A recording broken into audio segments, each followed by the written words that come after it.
Hello friends, welcome to my new video. আজকের আমি যা যা রান্না করেছি সেগুলো শেয়ার করছি আপনাদের সাথে।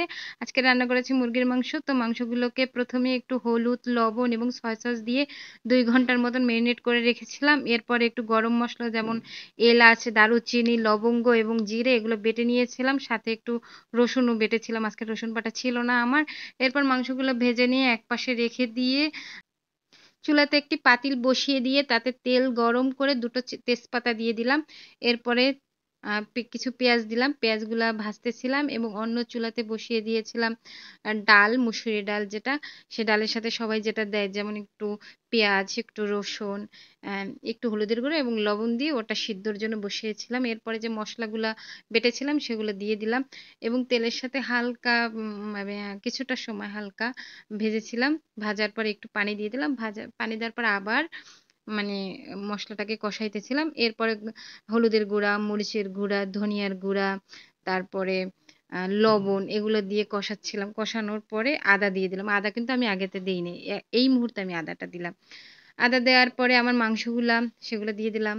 আর মাংসের সাথে কিন্তু আমি আলুও দিয়েছিলাম। সেই মাংস এবং আলু দুটোই আমি ভেজেছিলাম, সেগুলো দিয়ে দিলাম।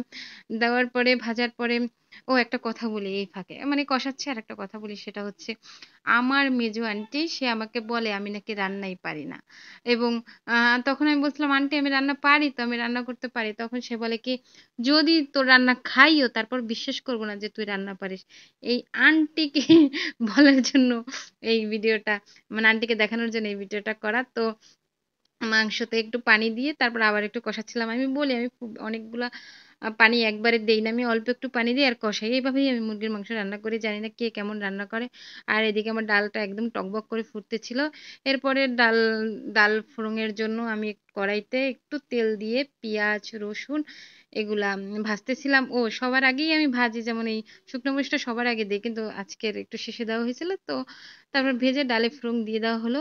এরপরে আবার মাংসটাকে আরেকটু কষিয়ে একটু লেবুর রস দিয়েছি। আমি জানি না আপনারা কেউ দেন কিনা, আমি এই মুহূর্তে একটু লেবুর রস দিই। লেবুর রস দিয়ে আবার একটু পানি দিয়ে একটু কষিয়ে একটু জিরার গুঁড়ো দিয়ে এই যে রান্না আমার শেষ হয়ে গেছে। এরপরে রান্না করেছিলাম পেঁপে ভাজি।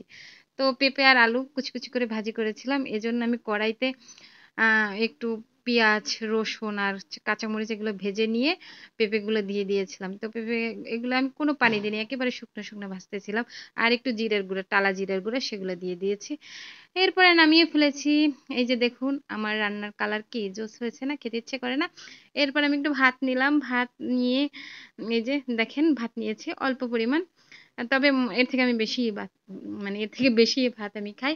তো সাথে একটু মাংস নিলাম, আপনারা দেখেন, আর অল্প একটু ভাজি। কি কেমন লাগছে দেখতে? খুব সুন্দর লাগতেছে না? তো এই যে দেখেন খাচ্ছি। সবাই দোয়া করেন। আল্লাহ হাফেজ, ভালো থাকেন।